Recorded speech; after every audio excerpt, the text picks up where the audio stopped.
నమస్కారం V97 న్యూస్కు స్వాగతం. భారతదేశంలో జాతీయ భావనకు మనుస్మృతి ఆది నుండి అడ్డంకిగా నిలిచిందని సీనియర్ న్యాయవాది డివి లోక్ అన్నారు. ముక్తేశ్వరంలోని అంబేద్కర్ సెంటర్లో మాల మహానాడు ఆధ్వర్యంలో మనుస్మృతి దహన కార్యక్రమం నిర్వహించారు. ఈ కార్యక్రమానికి లోక్ ముఖ్య అతిథిగా హాజరయ్యారు. ఈ సందర్భంగా ముందుగా అంబేద్కర్ విగ్రహానికి పూలమాలలు వేసి నివాళులర్పించారు. అనంతరం భారతీయ సమాజం విచ్ఛిన్నతకి కారణమైన మనుస్మృతి ప్రతులను దహనం చేశారు. సమానత్వం వర్ధిల్లాలని, ప్రతి మనిషికి ఒకే విలువగల సమాజం నిర్మాణం కావాలని నినాదాలు చేశారు. ఈ కార్యక్రమంలో మాల మహానాడు అధ్యక్షుడు గిడ్ల వెంకటేశ్వరరావు, సర్పంచుల కాకర బాబ్జీ, కాశీ సత్యనారాయణ, కుసుమ బహుగుణ, వాస్క శ్యాంసుందర్, న్యాయవాదులు వారా లక్ష్మీ నరసింహరావు, బి జోగిని తదితరులు పాల్గొన్నారు.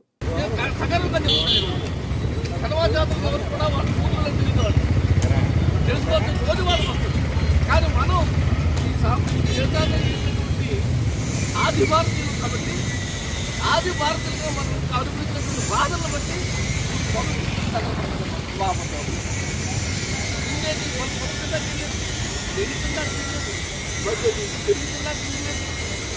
ఇది నేను కూడా అనుభవించాను. నా జీవితంలో అయిపోయింది. నేను కూడా అనుభవించాను. ఏంటంటే వలన చదివండి, మధ్యాహ్నం కూడా అన్నది మంచిలో దాటుతాం. అది బాబు ఎక్కువ దాకా పడుతుంది. మొత్తం ఎక్కువ దాకుండా నేను అలాగే అన్నం తర్వాత మంచిలో దాటి అన్నం తొందరగా అరిగిపోతే పని చేయరు. మన మంచిలో దాటు నేను అనుకుంటాను యథార్థంగా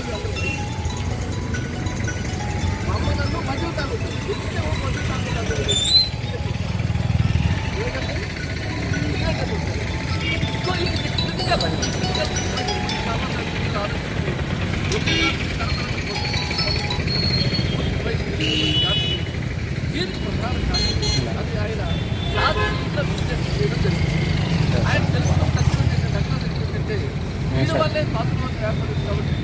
వీడిని పార్లమెంట్లో నేను తగలుకుంటాను. ఏవైతే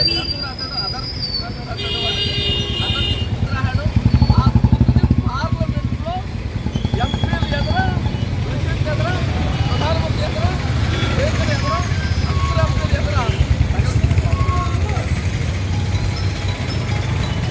ఏ ప్రజలైతే సాధులు మాట్లాడుతుంది.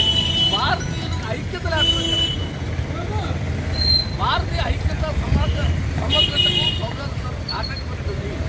సాధులు వాళ్ళు చేసే జన్మకి తగిలిపడుతున్న బాగుంటుంది. అది ఈరోజు దేశవ్యాప్తంగా చేస్తున్నారు. ఏదో అర్థం చేస్తాం.